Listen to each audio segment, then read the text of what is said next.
Welcome to Talking Down the Highway, a Beach Boys podcast, or should I say the Beach Boys podcast, because as far as I'm aware, we're the only one. Mm-hmm. I'm Matt. I'm Glenn. I'm Tim. Hey. Hi. Hey. How you doing today? All right. I'm drinking a beer. We haven't done this in a long time on the podcast. I was going to say, what are you drinking? Because I'm drinking the same thing. Yeah, the Abyss 2018. It is stout. Yeah. I had a sip. It's a vintage. This is a gift. Friend of the show. Friend of the show? Tom Ono. Oh, thanks, Tom. Thank you, Tom. Tom, more like Tom, oh yes. Oh, yeah. Delicious, Tom. It's giving molasses. I don't know if Tom is delicious. Oh, well, the beer he gifted is. So we call him Delicious Appreciate Tom. you, Tom. Yeah, I like it. It's nice. It's sipping. It's sippable. It's velvety. Velvety. Until Tim, I don't care for it. what's your problem? Tim thinks it tastes like soy sauce. Yeah, it tastes like soy Now that sauce. you said that, I can't get that out of my head, though. Just want to pour it on some No, rice. molasses. Hey. All right. So It's good. it's the first time we've gotten together in a little while. It is. Listener update. Yeah? You guys are going to like this. Okay. Oh. Last time we were at 479. Million. 479 million, of Million, course. Yeah. right. 807 million. What? Yeah. It's like we twice are as many. we are catching on. Yeah, we are approaching the billion mark. In Wow. fact. Our Christmas episode has exploded. Oh, Really? Not gonna okay. lie, and I know exactly why, because people are going onto YouTube. They are searching Beach Boys Christmas album because they're cheap and they don't actually go buy music anywhere. They're not even on Spotify. They're just like, I'm just gonna go to YouTube and listen to this whole thing. So you're saying we fooled them? And so they're probably with their families decorating the Christmas tree just as the boys were doing with their grandpa on the album cover there. And they're like, we're gonna listen to this nice, loving Beach Boys Christmas album while we're doing our annual Throw it on. ritual, and then they hear these three jackasses cussing. And, I probably said and "fuck you" within the first 2 I want minutes. to say that was maybe Yeah. the episode where you said Yeah. we were cussing too much. Yeah, talking about ball sacks or something. Yep, yeah, exactly. Yeah. Great. So Merry Christmas. Merry Christmas, Merry ball Christmas. sacks. Yeah. Well, as far as listeners and such, I have a correction Uh-oh. from a couple episodes back when we were talking about part 1 of the Did movie. you listen to our podcast? No. Okay. I didn't. I don't do that. God, no. No, but so this is exciting because this indicates that we have at least one listener who is not my dad. Nice. Oh, hey. Well, yeah, 807 million. Well, one that is actually getting a little bit involved. Let's see, it was a DM on Instagram. Uh-oh. Which, really just put in the comments. Then people know that we have fans and stuff. Please. I don't even know how to get to my messages anymore. But some guy is his name. So apparently we were talking in that episode about the scene where they're playing a concert and they're playing Shutdown and there's no saxophone, and it kind of looks like they try to specifically avoid the saxophone part to show, because they don't want to show Mike being shitty at saxophone. Yeah. But according to this listener, that audio is really from a live performance, which makes sense because all the audio of them singing in that movie, I think, is from actual Beach Boys recordings. Okay. And often on the road, Mike didn't take a saxophone. So that was just a recording where he wasn't playing saxophone. And this person also sent me a link to another performance, with the same thing going on, but there's no sax, but Mike actually references it. He says, "Oh, I didn't bring my saxophone," and literally starts going, "Mah, mah, mah, mah." So, Wow. I don't know, self-deprecating maybe. Yeah. Nah, I don't know that he has that that capacity. I'll say the listener's name if I ever figure out how to open my messages. Evidence that we have. Well, we listeners appreciate that are one, more the correction, knowledgeable. We want to run a tight ship here. Yeah, we right? do. Yeah. On that note, we've recycled an episode in the last week, but just to put it out there, that it's episode is good. fucking great. It is good. It's so good. It's the go. best episode of the original show by far. Justin. Justin, thank you. My name is Thanks, Justin. Thank you, Justin. Pumpkinhead 1138. Nice. I will say that I did not go back and re-listen to the Hall of Fame episode just because It's good. I don't know if my heart can handle traumatic. it. It is. Folks, if you have not listened to that one yet, just stop this one right now. Go back and listen to that one first. Yeah. It's really good. Good. We just let Mike Love do all the heavy lifting in that one. That's true. We just it's great. put It's so good. the green spotlight on the monster. Yep. It is. All right. Well, hey, we got a lot to talk about in this one, so I don't want to drag We out do. the intro too long. So let's take a quick break. Yep. And then we're going to come back and discuss what it is we're talking about today. I'm going to hold my breath for the whole break. All right.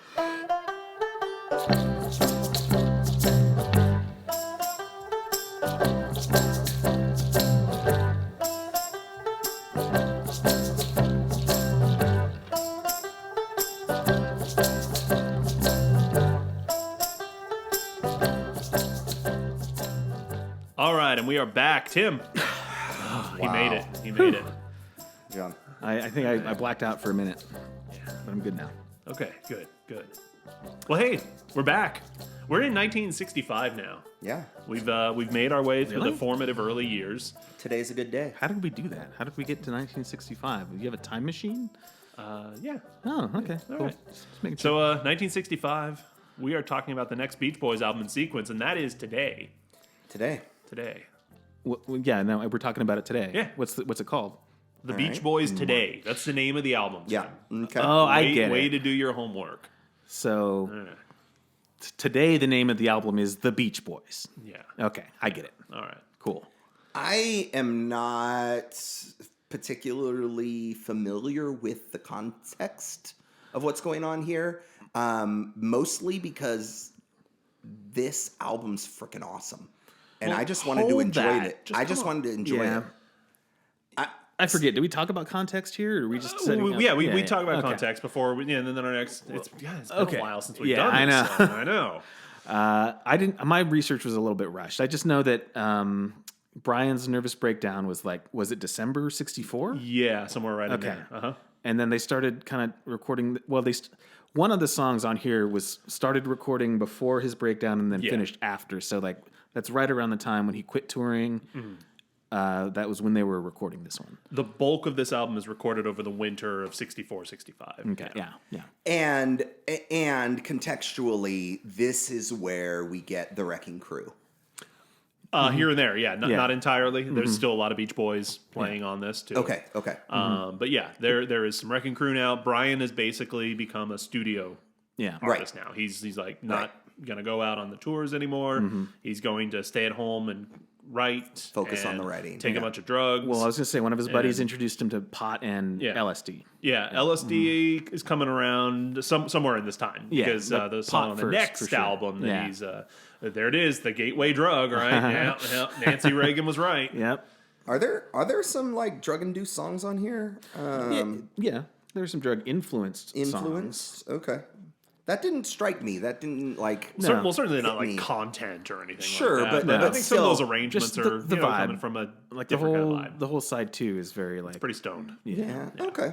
Yeah, I can see that now that you say that. Yeah. So yeah, I mean that's the context really. Is that this is much more than any of the previous ones that we've heard. This is a Brian Wilson production. The guys Like, are kind of right. coming in, recording their vocals. Yes. Yeah, they're not involved in the writing really. And these are Brian's. according pieces. to a Well, lawsuit. the 1990 lawsuit might say otherwise, but yeah, Brian is like now really composing. Yeah. They're out there doing the tours, they're out there doing the promo, they're doing that Right, thing, right. and now they're coming in to music that has been done without them, but with their voices in mind, Mm-hmm. and now they're gonna, be called upon to sing, play some instruments. Again, some of these songs definitely have the boys proper, playing Yeah. all of the instrumentation, but they're going to be augmented with these Wrecking Crew. Yeah, if you songs scroll too. through like the track playing credits, you'll recognize a lot of Wrecking Crew names. Oh yeah. in there. I'm curious. I mean, it's hard to say because like Brian will contradict himself all the time, and then Mike is going to insist that he Yeah, wrote yeah. all the lyrics to everything. But like before this, Brian is not much of a lyricist, but all of a sudden here the songs are a little deeper. He's not all pulled in several different directions anymore. He has time to focus and write. So allegedly he wrote a lot of these lyrics. He did. But then, like I said, who knows the reality of it? Mike Love has credit for most of the songs at this point because Okay. of that lawsuit. Yeah. But And I I will do say, like because of Brian's like shortcomings. I tend to believe it when Mike Love says, "Well, I pushed it along, gave it more of a narrative." see, I disagree with that. Mm-hmm. I think the Mike Love songwriting pieces in here are more just like he Hooks. contributed to whatever the hook or the way something Yeah, was sung. that's true. That was what if he's known for, if yeah. there's some lyrics in here, there's no like real hot rod Right. lyrics in here, so that suggests to me Yeah. that no Mike Love. I don't know. Yeah, I mean that could be if they're more broad, I guess. Yeah, I feel like there's a little bit more depth to these, Yeah. or again, not that Brian Wilson's like lyrical songwriting ability or songwriting lyrical ability is all about depth, but it's not just the It's on a the nose. departure either way. Yeah, it there's is. more depth here than before. Yes, for sure. But yeah, we should acknowledge that when it's happening. But yeah.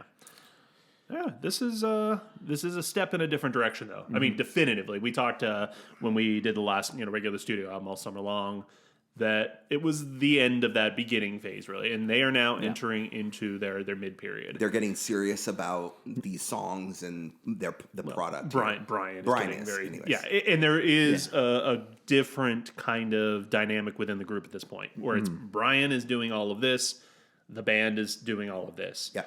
And here in the finished product of this record is where we get them coming together with that, but they are operating in literally different, physical spaces now at this point. Right. Coming together for the purpose of recording the records, which the boys will take back out on the road. Because while Brian's written these in the studio, he's in the studio and he's writing these pieces. Where are the guys? They've been out on tour. Not specifically like European tour. I don't remember where their travels were taking them at this point. Right. Well, I mean, the freak out happened on a flight to Houston. Okay. So it was within the United States. I don't know, because at the very end, obviously, they're talking about being in England. Mm-hmm. So France.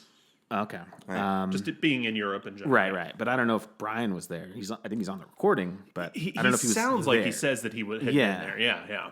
So I don't know. Right. I can barely tell their voices apart when they're just speaking. So yeah. Cool. So they're in a different part of their evolutionary phase at this point. Mm-hmm. Brian's hanging out with a bunch of scenesters for sure. Yeah. Mm-hmm. He has made inroads, obviously, with the Wrecking Crew. We talked before how he was kind of became familiar with them through Phil Spector and his obsession with Phil Spector. He is, I don't think he's met Van Dyke Parks yet, but he's on the periphery of that cool LA scene. And he's making these connections, and the rest of the guys aren't. They're kind of just, again, off doing the thing that they would have been doing before. Right. And Brian is sort of stepping into a different world now. So he's around, he's really digging his heels into the studio craft, to his craft. Oh, yeah. And this is the first product, the fruits of that real kind of like shift in their, and this, arrangement. Not to get into too much detail, but I went through kind of a roller coaster listening to this because I wasn't very familiar with it at first.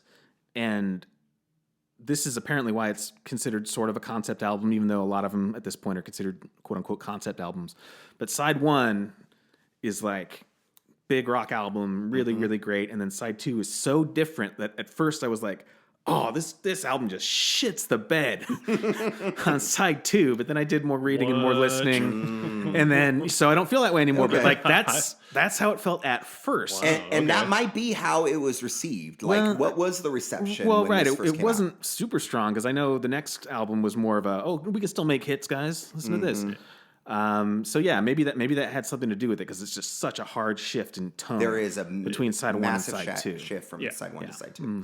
So we'll talk about that because we're gonna take a little break and then we're gonna go and we're gonna look at side A. Yeah. Right. That's my job. Oh well. So we're gonna take a little break and then we're gonna come back and look at side A. Sorry, I was out on back. tour. Wait, I forgot what we were doing.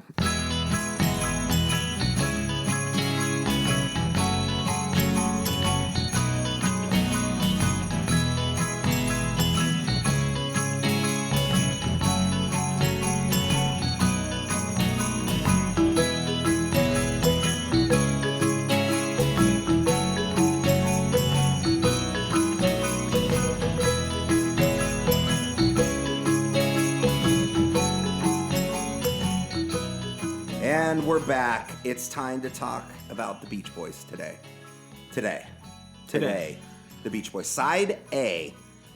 I have a question for you, gentlemen. Mm-hmm. Do you want to dance? Not really. No. That's not my thing. But I like this song. Yeah, me too. Do you want to dance or do you want to dance? That is the question. This is a cover. Now, the first person who asked that question was Bobby Freeman. Bobby Freeman. It's a Bobby Freeman song. What year was that? I don't know. 58? Somewhere in there. Yeah, 58. So it's been around. Yeah, it's been around a while. It definitely has kind of a 50s vibe, the essence of that doo-wop-y-ish. And like sock hop. Very repetitive, very simple, but catchy. Like it's a great fun song, but it only has like an A and a B, I think, right? It's just like verse, chorus, and just kind of bops along. Dennis Wilson sings it. Dennis is lead. Yep. Okay, so here's something interesting. And maybe I'm reading into this narrative, but it feels kind of like Brian's sitting back and he's like, okay, I'm starting to craft. He's figuring out, how do we do this? The guys are on the road. I'm in the studio. I've got some tracks laid out already. Professionals writing them. What do I do? Like Dennis, like drums are what he does. He hasn't had sung any leads. If I'm going to bring the guys back and I'm going to let them sing, I better start like shifting around the leads. I feel like he's starting to give Dennis a little bit more. Dennis sings a couple of leads on this album, which is like more than he's really done much. Yeah, and Al gets a nice lead opportunity too. Right. Yeah, I mean, Dennis has been sidestepped in large part. He's got drum credits on 4 songs on here. So and when you got Hal Blaine at your disposal, I mean, come on, right? You know, favorite Wrecking Crew members? Anybody? Oh, Carol K. Yeah, Carol K is pretty awesome. Hal Blaine, though. I mean, Hal Blaine is great. I love Hal, but I know that she hates him. It's like a funny. It's does she? Yeah. There's a whole feud. Oh, I need to. Look She has that an up. Amazon account, and she leaves like scathing bad reviews on like his book that he wrote. Shut up. Yeah, and that might be the only product, but he wrote a book like about the Wrecking Crew, and she just was calling out all this bullshit in her comments. And she has other reviews of other products too that aren't related, and she's just this crotchety woman. That's awesome. Yeah, I forget. Okay, I change it. Yeah. Carol K is my favorite now. I've got some bad news though. David Duke's still around. Yeah, he's playing the French horn on "Kiss Me, Baby." Playing it hatefully. Yeah. Not the same date. One of these Wikipedia entries did have a quote from Brian just about Dennis in general, and Brian saying, you just haven't had much chance to sing, so I thought I'd give him a chance to sing. So kind of like what you're saying. Yeah. He's got to give him something to do now that he's not drumming exactly. as much, right? Well, and I will. That's the other thing about this. The Beach Boys have a long history of covering other artists' material, and I think this is a distinction here. I feel like this is less of just a lazy cover and more of an orchestrated transformation. Like here, Brian, there's this massive orchestration here. He totally reinvents this song. This feels like a big departure from the Bobby Freeman version. Well, it's a huge departure from that, but I sent you guys earlier today the Wailers. The Wailers, version. right. Did either of you listen? I did. Yeah. I did. That's the version that he was he himself said he was trying to or that was the one that he heard and inspired him to do it. So the Beach Boys had played the Wailers, if you don't know, also known as the Fabulous Wailers. The Fabulous Wailers. This isn't Bob Marley's Not Bob band. Marley's. Yeah. Wailers, right. Like the first Pacific Northwest garage band. They were massive up in this part of the country from Tacoma. And the Beach Boys actually came up and they were playing in the Northwest at these like storied Northwest venues. They played at the Spanish Castle, which is outside of Tacoma. They played Evergreen Ballroom, which is outside of Olympia. I don't know if I think they might have played the Crystal as well too here in Portland. But anyway, so they were like performing with some of the Northwest bands. Brian apparently heard the Wailers do this song and he's like, oh, that's great. We've got to do a version of that. And so that was the one that kind of got him to put this song, I guess, in his orbit. I don't know. I just wanted to share that one with you guys just because I've been super into Pacific Northwest garage rock for other reasons lately. But so anyway. Yeah, that's a good this good version. You can tell that Brian is emulating it for sure. Yeah. Yes, but also though this is definitively a Brian Wilson orchestration. Correct, because like that's sort of the ideal rock version, Right. And then Brian's like, okay, well, I'm going to take that rocky element, It's but next I'm going to level. put this orchestration Totally. into it. Like the timpani. I think that's actually a timpani. On it. It's so great. Just that huge booming sound. Yeah, it's I'm assuming fantastic. that's Hal Blaine. Probably. I Yeah, don't know. that's good. Percussion. He's got credit on almost every song for percussion, Right. but. Timpani is Julius Wechter. Right. Rector, all right. I just want to point out as we go, I don't know, I haven't really looked at the personnel very much, but Carl is credited with electric lead and rhythm guitar. And that's going to be a continual thing. Yeah. Even on Pet Sounds, Carl plays a lot of guitar. I was going to say, yeah. I mean, just the first two here, he's credited for that. So Yeah, of the boys, Carl is the one that even in the height of the Wrecking Crew the stuff. Wrecking Crew era, You know Carl's why? still getting some He's good good. Carl. Because Carl's freaking good Carl. Good Carl. Yeah. That's why. That's right. Yeah. So very good song, right? Yeah. Yes, Great good song. I don't know that I have anything else in the notes other than Yeah. that timpani is awesome. It does kind of go back to their surfiness though. Like there's that middle piece where they get a little bit away from the booming chorus. Yeah. Where really, I think it's that solo, and I think it is Carl, playing that lead, and it's a guitar sound that could have been on a 63 era song. And I think this is also kind of indicative of this album being kind of this transformation from that kind of rock and roll into maybe a little bit more thoughtful, orchestrated production. Well, and I think that's part of the whole idea of this first side. This first side is sort of capturing a middle ground between what they were doing and what they're going to be doing, right? Yeah, it's like kind of more of an old sort of rock and roll style, but with the more elaborate production. Yeah. So it's like, So track 2, Good to My Baby. I have no notes, but I like it. I like it too. Carol Kay playing bass. There you go. This is I said goofy, but I love it. The guitar work is great. Yeah, and that's again, Carl I think again, Carl. Yep. Good Carl. Yeah. I mean, it's again goofy. The whole sentiment of the song is super, super cheesy, but that's what you get when you get the Beach Boys. But it's good. Yeah. Well done. Yep, well done. Good. Nothing else to say. Nothing else to say. Track 3, Don't Hurt My Little Sister. This, I like it. I love the 12-string guitar part in the chorus. The doom, doom, doom, doom, doom, doom, doom. So a little backstory on this one. Brian wrote this one. Did Mike Love get credit on it? I think so. Oh, okay, whatever. Brian wrote this song, and he had the I just finished the I Am Brian Wilson, so I got to hear some of his take on this. So according to Brian, he wrote it with the Ronettes in mind. And that was kind of like his, and in fact, he had actually given it to Phil Spector. And he accepted it. And Phil Spector did take it. Granted, he kind of rewrote the lyrics because the lyrics are kind of like...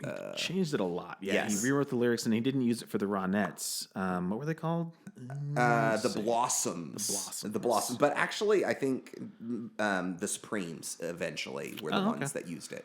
And so I think that's kind of the Phil Spector version. The Supremes weren't a Spector group, though. Well, they but were Motown. They're the ones who you may have heard. You've recognized it. And it changed to Things Are Changing, which is totally different, but you can still hear the orchestration. You can still hear the Brian Wilson composition. I don't know if Brian Wilson still got composition credits on it, but if you listen to those two, Things Are Changing and Don't Hurt My Little That's Sister. right. Things Are Changing for the Better is the name of the Blossom song, and that's the one that Brian got kicked off of again for playing piano too poorly. Gotcha. Yeah. Okay, there it is. Just a power play. Yeah, exactly. Yeah, super power play from Spector. So I had heard somewhere that Brian wrote this song in response to something that Marilyn, that her older sister had said to Brian, I guess. Yeah. Diane, which Brian and Diane had a relationship as well, too, apparently. Wait, which one's Diane? The older sister. Is that And Mike let's Love? not get into ages. No, the two sisters, the Rovels. Got it, the Rovels. Got it. And apparently at some point, Diane had said to Brian, "Don't hurt my little sister," and he took that and ran with it. Got it. And that's Okay. sort of where the inspiration for the song come. But I put, so if the last one was goofy, but I love it. For this one, I put lame but endearing. Yeah. That tracks. Yeah, I like it. I wouldn't even say lame. I mean, just sort of some of the lyrics are kind of super lame. A lot of these the protective older brother trope, right. And, a lot of these, even though I know the lyrics have a little bit more depth, all my reactions are really based on the musical parts because lyrics don't sink in first for me. So. And as long as it's not about root beer and yeah, those I click with immediately. Those are great. More root beer songs, guys. Come on, come on. When I Grow Up to Be a Man. I like this one a lot. It's kind of apparently based a little bit on Brian's relationship with Murray, and Murray challenging his manhood and stuff like that. But it's generally like a pretty upbeat song. I like the background, the 17, 18, 19, they count all the way up to like 32. Sure. Positive review. Yeah, I like, again, super, super cheesy, but musically it's a step in a little more sophisticated direction. I really love the harpsichord sound on it. But it's another one like Do You Want to Dance, where in the middle it actually goes back into that surfy 63 era kind of sounding thing, which Really, the only main change is that they're just like pulling that harpsichord out, and then all of a sudden it's just the like more elemental backing part, which I feel like that Dennis is the on Boys, drums. maybe. Yeah, I was Yeah, I was going going to say this is all Beach Boys. Yeah, performing. Al on drums, Except for some guy. Al on bass, Dennis on drums, Carl on guitar. Some so guy. Brian's doing the harpsichord. Yeah. Correct. Yeah. Some guy named Carol Lewis, as opposed to Lewis Carroll, played the double reed harmonica. Mm-hmm. Okay, and this is Rhonda with no H. Yeah, Rhonda with no H. right. Clear distinction to be made. Yeah, if there wasn't a much better version of this song, sure, I would really like this one probably. Yeah. Okay. But there's a clearly superior version, and There so is. This one's always just an afterthought to me. Okay, valid. However, if you come back to this, or if you're listening to this in real time, perhaps that might be. But I think some of us who've come to the Beach Boys later, like myself, Well, I was totally listening to him in March of 1965. my point being, We all grew up with the other version. I understand. That's my point. Is when you know the song already with the other version, and you come and listen to this, it's still I think it still reverberates that this is a great song. That you get the undertones that this is a great song. Granted, it's like this is a little different, but. I obviously, if you listen closely, you tell the difference. But just on casual listen, I don't even notice. That's what I'm saying. Yeah. That's my point. And yes, this one is a little bit different if we look at the. Oh, I definitely notice, and it's because they pull out what my favorite element is of the original. Oh, what's your favorite? Well, the or not the original, but the single version does the "Help Me, Rhonda," like where it goes up, right? And this one just yells at the "Help Me, Rhonda." Okay. Yeah, it just keeps it more of a flat. That hook isn't as strong as it is on the single version. So I had to play them both back to back several times just to kind of pick out all the different parts. The tempo's a little bit off, I think, on this one. This one's a little bit and again, more that like stupid fading in the end. Like, what the hell are you doing? Right. Come on, Brian. This one's a little like I think Brian even references this as like the ukulele version. This is like Billy Strange is playing ukulele on this one, and that's a little bit more upfront, whereas the later version that we'll talk about probably next album is more guitar driven, and but again, still you get a sense that this is just a great chart, and it's a great song. It's a great song, and I think also like it kind of reminds, because it wasn't a hit when this came out. When Today came out, this song didn't really like make many waves at all. In fact, I think well, they didn't release this version as a single. Okay, so it didn't get released. reversed. Been an album track for whatever reason, though. But it was really successful when they released it later as a single. Funny thing is and the single version came out actually the same month as this album with this version on it, because the single that knocked Ticket to Ride out of the #1 spot came out in March '65. And did this come out in March or did this come out in March. April? So that begs the question: like, if they released this version and not the other one, would it have made a difference? Like, how big of a difference is that? And so it begs the question: like, how fickle are the charts, quote unquote charts? Well, it also depends on how long had Ticket to Ride been up there. Maybe it was already starting its decline, kind of a thing. When the single version, there's a lot out of control that isn't just about that song. And seemingly Capitol wasn't impressed with this. With Help Me Rhonda when it's out here, and they were demanding more hits, and we'll talk about that more when we get to the next album. Yeah. Well, I mean, this song has a weird gestation, and I would rather maybe talk about it a little bit more when we get to the next version of it on the next album, just because I feel like I have a little bit less to say about that album than this one. The timeline is muddy here. It is. Oh yeah, because it's almost like they're working on them simultaneously. Well, and this says Ticket to Ride. The single came out in April of '65, and this came out in March. It doesn't make any sense at all. I don't know. I think Brian wrote that Wikipedia article that you're looking at, and that's why it's like not. We've already established the unreliable narrator that is Brian Wilson. Right. We went and listened to Murray's studio rant. And if you've seen any documentaries or watched any Beach Boys film, it's been, replayed and reclaimed. I was going to say it's turned into two different rants in the movie that we were watching. Yeah, there's one where he gets fired, and then another when he comes back during the Pet Sound session, where he's doing the syncopate thing. Right. So, but he gets fired before the Help Me Rhonda session. Correct. In reality, it happened between those two things. He comes back drunk, and it was the Help Me Rhonda, not Pet Sounds recording. But there were still some section people there, so it's still embarrassing for Brian. But a lot of the dialogue, this scene, the drunk scene, is in part 2 of the movie, which we haven't talked about yet. Correct. But a lot of the dialogue from Murray is taken and from Brian is taken directly from this. From this and you're right. recording, I think the atmosphere of peace thing was depicted as being earlier in a different section in the movie. But anyway. Well, and different, you can watch different documentaries and different interviews, and there's all kinds of references to Murray saying stuff that comes out in that recording, like, you got to have guts, and Dennis, you're flatting. You're flat, and sing with more heart, and sing from your heart. Sing from your heart. But you get a sense that so that's all happening right now. It's interesting to hear the real audio. Yeah, you can hear the real audio of them, and even though I think from that, the markings on that recording, he goes on this rant while they're trying to record "Help Me, Rhonda," which most people know from the next album that we'll talk about later. Yeah. But it sounds kind of like that recording's from this today session. No, because they're definitely singing that higher. Yeah, they are. Oh yeah. So, but we were talking about. But they also feel like they're like learning the song still. Like Al's still trying to figure out how to work his way around it. I think one of the things, because there is a quote on the wiki from Al saying that it was a challenging vocal and just singing lead was challenging for him in general. So, if anything, I feel like maybe he's trying to do it better than the last time, and that's why you hear him kind of like trying to relearn it or whatever. But hold on 1 minute. Oh. Hey, Al, you can call me. What was that?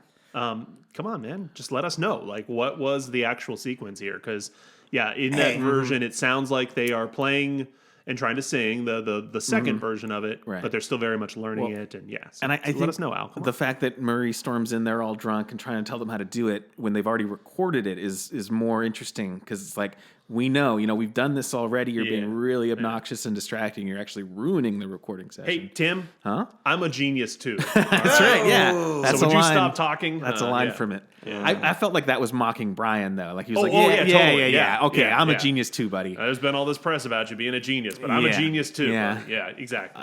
But so I was just going to tell the people listening that if you go to the Wikipedia entry on Help Me, Rhonda, and get to that part that describes this, one of the links down below will send you to a WFMU page, blog from that station, where you can get the full recording or like an edited version if you just want to hear the best parts, and you can actually listen to it. It's easy to find. Wait a minute. Hold on. Sounds like it's time for an episode of Heroes and Villains. What?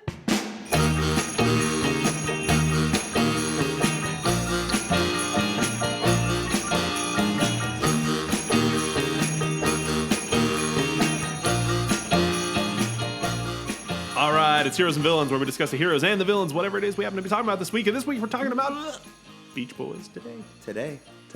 This week. Today of this week. Come on, Tim. I still don't understand. Fucking program. All right, heroes.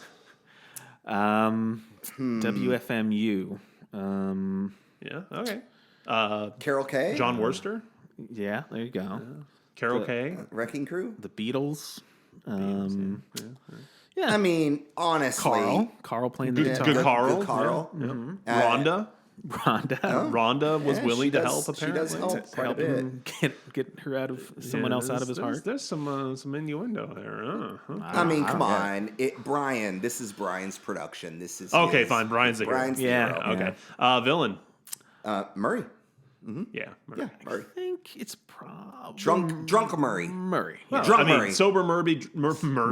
Sober Murray. Drunk Murray. Murray's always a villain. But you know what? I listened to that whole 40-minute recording of that thing, and the whole time, you know who's just sitting there being a dick by not stepping in and trying to assert any sort of control over a deteriorating situation, who's just allowing it to fester, and who is several times called out by Murray. And as you know what I'm talking about, you agree with me, right? Is it Mr. Kibbles and Bits? Mr. Kibbles and fucking Bits himself, Mike Love, the eternal villain. Yeah, eternal villain. He's just sitting there spooning dog food into his mouth the whole time. He's like, yeah, Murray, yeah, you got it. Yeah. Yep. All right. Good episode. Good episode. All right. Yeah, hey, we got one more song on side A because I really want to talk about side B. Yeah. Okay. Yeah, me too. Valid. All right. Dance. Dance. That's a lot of dancing. There's a lot of dancing on this album. Yeah. Not first one, side. Or two or three, but three dances. Yeah. Fucking do it. Yeah. It's fine. Yeah. I mean, it's maybe my least favorite on the first side. But that's relative. But it's still good. Because, it's good. It's like still a good song. The whole A side is fun, rockin', dance. It's great. This is like when I was talking about my initial reaction. It's like side one is playing. I'm like, oh my God, this might be like one of the second or third best Beach Boys album ever, thinking in terms of like upbeat stuff. Oh, yeah, it's great. And then I initially came crashing down for Well, side two. we'll talk about side two in a second. But again, this is my problem, and I think my big problem with a lot of the rock and upbeat Beach Boys songs up until this point of our chronology has been kind of like doused in a heavy dose of Mike Love, like cheesery. And so we've got Al Jardine singing a great lead. We've got Dennis singing a lead, which just feels less nasally and obnoxious. Right. And I think that's why this is peak rock and Beach Boys to me. This is a pretty light on Mike album. Well, if anything, he's just utilized a little bit. Then it's gold. He's just utilized better in some ways, like he's not doing his full on like I'm the lead singer. Utilizing him better means utilizing him not Less. at all. Yes. Well, he's not just singing in that flat like nasal thing. He's he's doing a little bit more, and then Brian's there. So yeah. Sees you when Oh my gosh. That's right. That's Don, right. I haven't been able to sleep since we. All right, sees you. We need to take a break. I need to take a little nap, nightmare nap, and we need to come back and listen to the B-side because this is,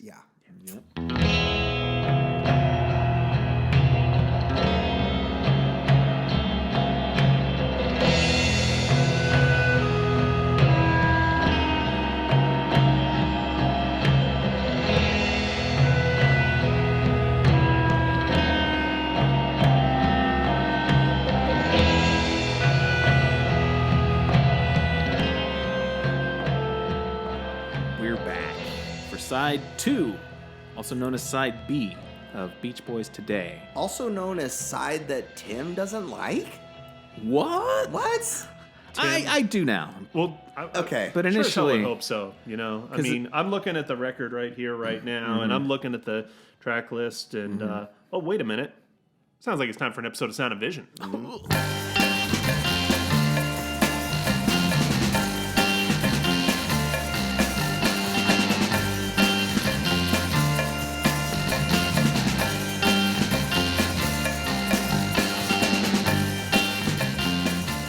All right, Sound and Vision, where we discuss all things aesthetic using the David Bowie scale. If we really, really like something, Glenn, we call it a Low. David Bowie's masterpiece. That's right. And if we don't like something, Tim, it's a never let me down. in which David Bowie definitely let David, come on, pull yourself together. Really, come on. And if we're really okay with something, we give it Let's Dance. Let's dance. Yeah. David Bowie's okayest album. All right, so the Beach Boys today. Cover, brown, orange, and yellow. Plus 3 more great new songs written by Brian. Well, that's funny. Yeah. One of which is probably Bull Session with Big Daddy. I don't know. I like it, actually. It's a autumnal. Yeah, it is. There's sweater weather going on. The It's very sweater weather. minimalist. We talked about how it was recorded in the over the winter of 64, 65. Yeah. And let's be honest, winter in Southern California is like, Right. fall everywhere else. What I think is really funny about the picture, it's cut off, but they're clearly by a pool because you can see the swimming pool. So they're wearing sweaters, but still by the pool. Yeah. And the way they're sitting makes me wonder if they're sitting on like a diving board or something. That is possible. I got to find the uncropped version. There was a Beatles photo from around this time where they're sitting on a diving board. I imagine maybe they saw that and thought, oh, that looked cool. Yeah. And then somebody was like, oh, wait a minute, let's not do that because the Beatles did it. So Right. they just cropped it. They're clearly staring into the sun. Look at Al on the right side. Yeah, He's like he is hurt. blinded. He is hurt. And Brian's kind of squinty as well too there. But yeah, Dennis looks like he's just I can barely see. blitzed out of his mind. Okay. Mike is bald as all fuck. He's like probably 65 now by this point. Yeah, at least. Carl, he's all right. Whatever. Good Carl. He's thinking about playing the guitar. I don't know. It's fine. Yeah. Yeah. I actually like the color scheme. I don't know. You just don't see that whole like, Right. brown, yellow, orange like it. all that much anymore. I don't think it rises to low. But No, I like it's it. not. No, low. it's not It's not low. low. It's barely a Let's Dance. I think it's I don't want to say it's not Never Let Me Down No. because at least it's not an obnoxious like surfer scene of. It fits a little bit more the vibe. We're moving a little bit forward, but it's uninspired. Yeah, let's dance. Let's dance. All right, good episode. Solid. All right, let's talk about this B-side here because we're at like 40-something minutes already. So track 1, Please Let Me Wonder. Part of my thing with the whole side 2 was that like I was seeing comments on Wikipedia about like, oh, this is like a precursor to Pet Sounds, and I still don't really get that with any of these songs, but I do like them. This is good. It's fine. It's very good. This is a fantastic song. So here I think Tim's initial reaction is probably similar to how maybe the public conscience might have taken this album. It's just hard to hard shift from rock to ballads. It is a really hard shift. These are pretty much all ballads. Exactly. And they are all ballads, and I think maybe that's not what most Beach Boys fans at the time maybe were expecting. And I think, maybe we've talked about how there is a decided difference between what people conceive as the Beach Boys. Right. When you say, what are the Beach Boys? What do you think of? Do you think of just cars and surfing and rock and, doo-woppy songs? Or do you think orchestration, more intricate, in-depth, thoughtful ballads? It kind of depends on the era. And maybe it depends on the era. I think maybe at the time it was kind of like, oh, this is a bummer. This is a downer. There's no root beer here. What's going on? People were clamoring for root beer still in 1965. Well, so one fun fact is this is the first song he wrote after having tried marijuana.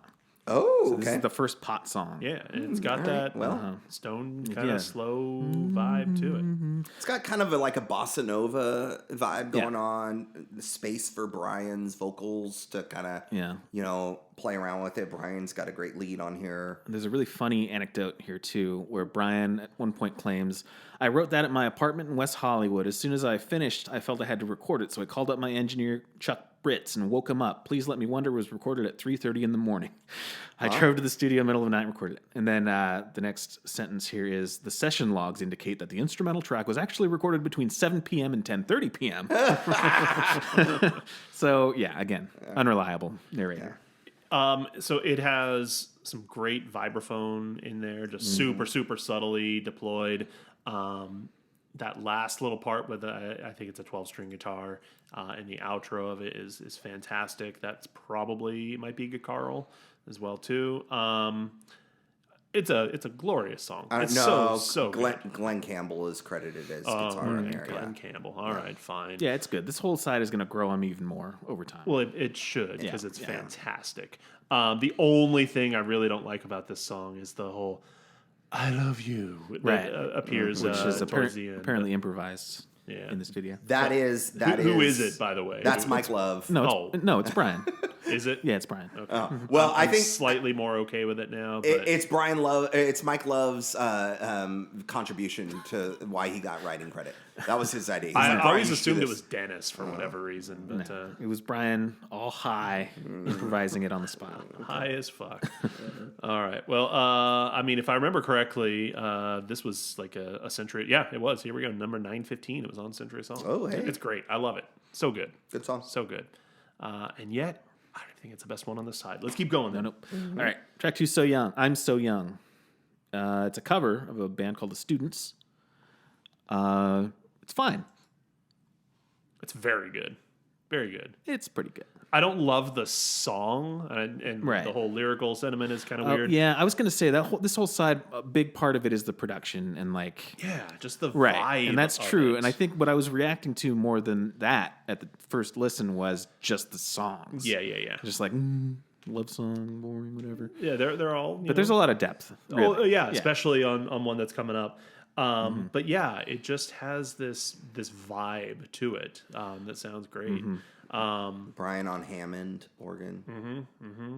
Yep. They do on this one and on the next one just this like kind of stuttery drum part too that has just the right amount of echo and reverb. It's just there's these little subtle details to the way in which every instrument is recorded on these that just had not been happening before with their previous stuff and hadn't been happening with any pop music. He's working with a little bit more of a jazz. I feel like a more of a depth of sound field, whereas with Phil Spector, it was all about just the wall of sound, right? Massive. And everything just gets mashed together. Brian's got this kind of his own spin on it that is, I think, just sounds better. He's inspired, but like he's developing it. There's just more layers, I think, to that sound feel. Right. He'll bring things in for a couple measures and take them back out and whatnot. Yeah. Instead of just stacking everything. Yeah, it sounds great. And the song is what it is, but it's really, really good. All right, track 3, Kiss Me Baby. This is the one that they started recording before the Nervous Breakdown and finished after. That's my only note. I like it. It's fine. Oh, it's again, very good. Very, very nice, lush harmonies. Yeah, David Duke is apparently on it, but it's really, really, really good. Not that David Duke. Yeah. So at what point, like, is Brian having to fight to put like 3 lush, like ballady tracks back to back? Like, what are the rest of the guys saying at this point? I'm sure they're fine because this is like really giving them a chance to show off their vocal chops. Yeah. Okay. I don't know. I don't know when the real like push starts coming, because there is going to be a push from a certain member of the band who's like, hey, this doesn't fit in with the formula. And I don't know if this was necessarily yet at that point. Keep in mind, so this album is released in March. The next one is released in July. Right. There's not a whole lot of time. My guess is they were probably working on a lot of these songs effectively simultaneously. If you take a look at the recording dates, I mean, they were starting to record this one immediately after, but you got to figure some of those songs were already being worked up at around the same time. So I don't know. We know that push is coming, and I don't know if it happens here or on the big album that is looming so much, but there was some pushback within the ranks of the band of, this isn't what we've been known for. Why are we doing this? It's not about surfing. It's not about cars. Like I said, my research was rushed, but I didn't pick up on it happening yet, really. Yeah. All right, next one. Oh, man. She Knows Me Too Well. Great. Amazing. Yeah, this one's good. Such a good song. This is another pot song. And this one has some real depth. Yeah. I believe, and correct me if I'm wrong, but I believe that Brian is the only credited writer. Nope, Mike Love got. Are you fucking kidding me? Jesus. Fuck. No. This one has a depth. First off, Brian's vocal performance on this song is stunning. So good. So good. What is the, okay, yeah. Fun fact. The tinging sound you hear like right at the beginning and throughout the song, it's just like a percussive ting. That is Russ Titleman hitting a mic stand with a screwdriver. Okay, because all of the other instrumentation on this one is the boys. There's no Wrecking Crew on this one, I don't believe. I think you're right.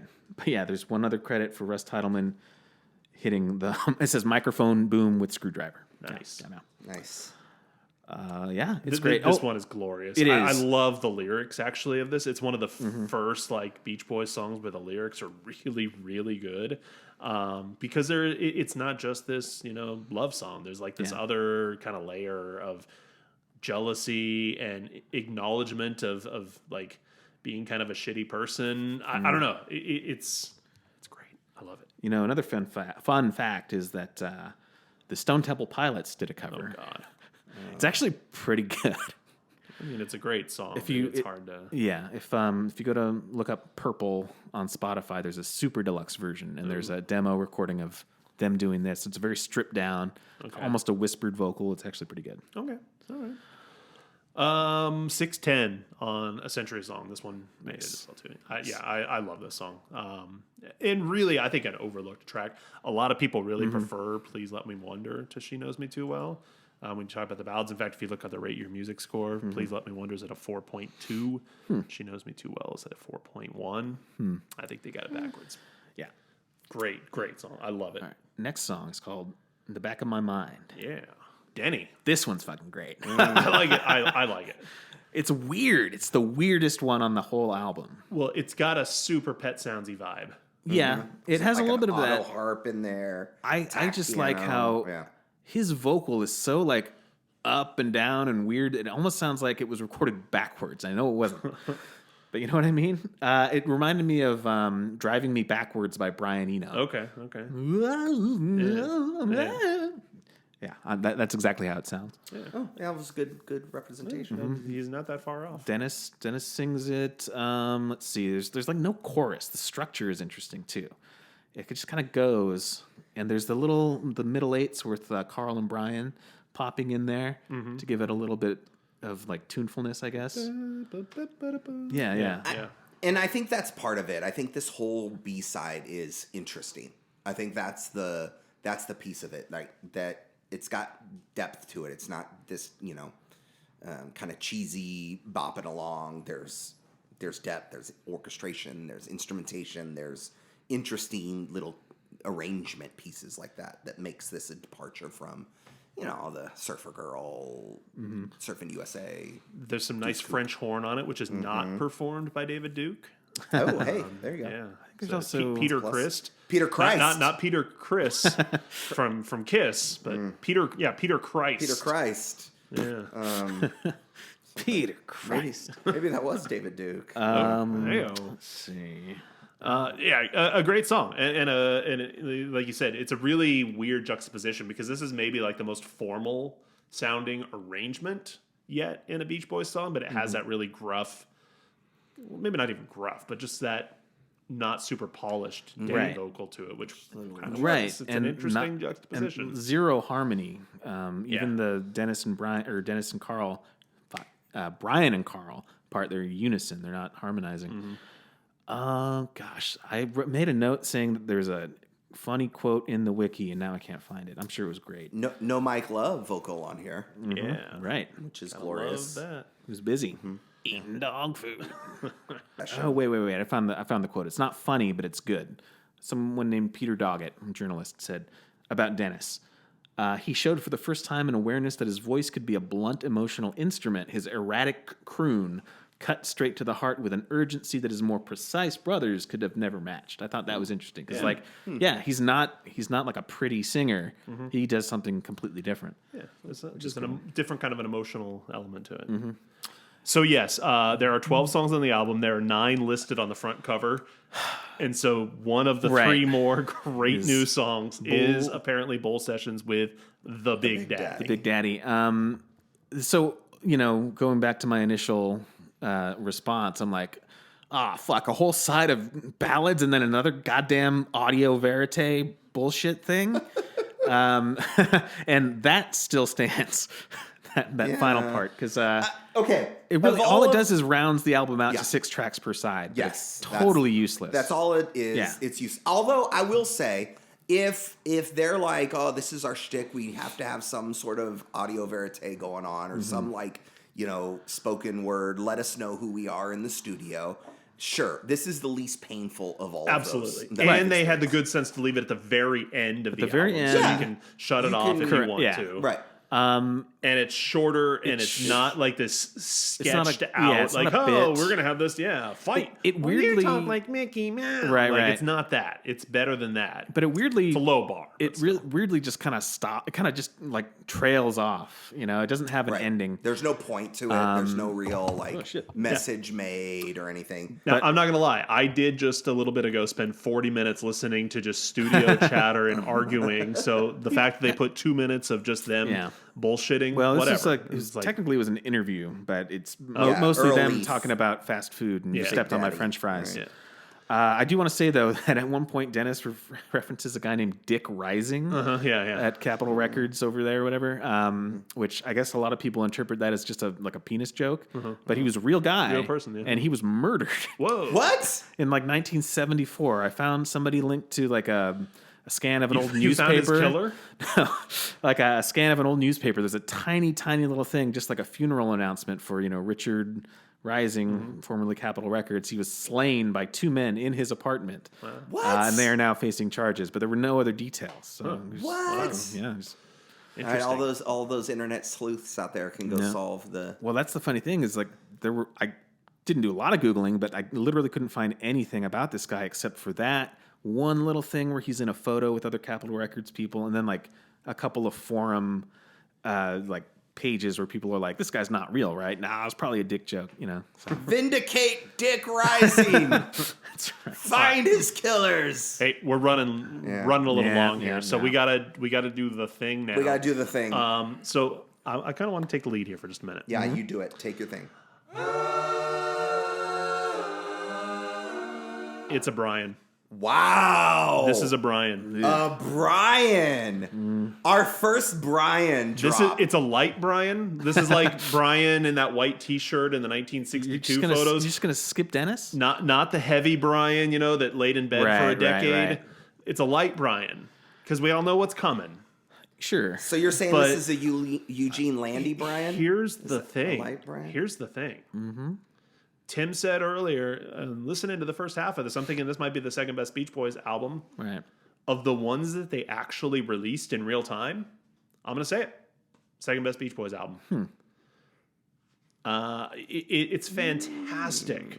That second side, Tim, if it's still newish to you, let it grow on you. It is so good. And it does very much pave the way for Pet Sounds. It's very, very, very, very good. Wow. It's a Brian light Brian, but Light it's Brian. a Brian nonetheless. I'm skipping Dennis. skipping Dennis. I am Wow. skipping Dennis. See, okay. I feel like it's only fitting that this earns a Dennis Wilson. Yeah. The first track is a Dennis track. The last track is a Dennis track. Yeah. 4.5 Dennis Wilson. I love this album. It's great. But I think I think it deserves a Dennis Wilson. Okay. I'm going Dennis Wilson. I think at the level I'm at now, I would give it a Carl, but you guys have talked me up to a Dennis because I think I'll get to a Dennis. I don't think I'll get to a Brian on this one. I'm going to go out there. I think it's a Brian. Not a unanimous Brian. No, but here's the thing. I'm giving it a Dennis. We're still in the pre-album era. Okay. For Yeah. pop music. Okay, In good many point. ways, right? We could make the Yeah, argument that yeah. the album era, we'll hear it when we talk about later records here, that it kind of gets ushered in by Rubber Soul, right? I was going to say, this is still help. Brian himself Yeah. says, like, Rubber Soul was the record that made me think, how can you make an album that's all killer, no filler tracks and Yeah. all of that kind of thing. This is it. I would say that there's agree. 3 pop albums that achieve that level basically of masterpiece before the album era. One is by the Beatles. Hard Day's Night is fucking phenomenal. Okay. I would say the Ronettes only album presenting Introducing the the Ronettes Ronettes, that's a 5 for me. Yep. I'd say this one is as good as those 2 albums, basically. Like Even with the Bull Session? Who cares about the? All right. You get points for doing things right. It's like a rubric. Okay. Okay. Teacher, holistic scoring. You Okay. reach a certain level, you Yeah. can't get taken off by misspelling something. Okay, Right? That's okay. what they do at the end here. Yeah. Okay. It is. This is a great album. There And is don't, depth. It's don't not hold singles. Bull Session against It's not it. a smattering of singles. It is a start to finish. It is a great. Yeah. I think there may have been a version of this released without that on it anyway. Maybe. Full Yeah. session. I don't remember. But it is good. I respect your Brian. All right. Well, let's take a quick break and come back and wrap it all up. Yeah.